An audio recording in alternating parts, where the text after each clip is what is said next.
નવા શૈક્ષણિક સત્રના પ્રારંભે જ રાજ્યમાં પુસ્તકોની સાથે સાથે શિક્ષકોની ભારે અછતનો પ્રશ્ન સામે આવતા શિક્ષણ જગતમાં ખળભળાટ મચી ગયો છે, જેના કારણે શૈક્ષણિક કાર્ય પ્રભાવિત થવાની ભીતિ સેવાઈ રહી છે.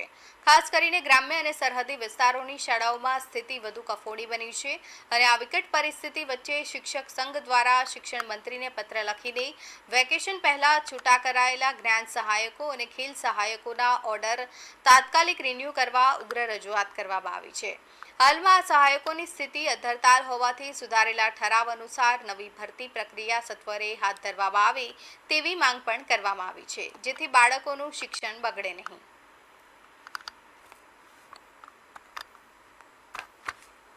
ગુજરાત રાજ્યની ગ્રાન્ટેડ અને સરકારી પ્રાથમિક, માધ્યમિક અને ઉચ્ચતર માધ્યમિક શાળાઓમાં આજે નવા શૈક્ષણિક સત્રની શરૂઆત થઈ છે.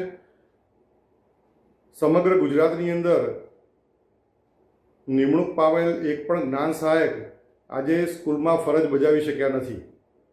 વેકેશન દરમિયાન અખિલ ભારતીય રાષ્ટ્રીય શૈક્ષિક મહાસંઘે માગણી કરેલ કે સત્ર શરૂ થાય તે વખતે જ કાયમી ભરતી થઈ જવી જોઈએ અને કાયમી ભરતીની પ્રક્રિયા થોડીક લંબાય તો જ્ઞાન સહાયક જે નિમાયેલા છે એમને રિન્યૂ કરવામાં આવે અને જે તે જ્ઞાન સહાયકની ભરતીની અંદર જગ્યાઓ ખાલી રહે છે, સીમાવર્તી વિસ્તાર છે, આંતરિયાળ વિસ્તાર છે, અમુક વિષયોની જગ્યા છે, એના સુધારા ઠરાવ બહાર પાડવામાં આવે.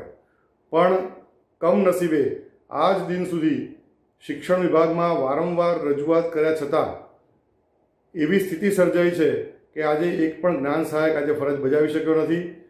અખિલ ભારતીય રાષ્ટ્રીય શૈક્ષિક મહાસંઘ આ તબક્કે રાજ્ય સરકારને વિનંતી કરે છે કે સમગ્ર ગુજરાતની અંદર જે જ્ઞાન સહાયકો નિમાયેલા છે, ખેલ સહાયકો નિમાયા છે, એમને તાત્કાલિક રિન્યૂ કરવામાં આવે.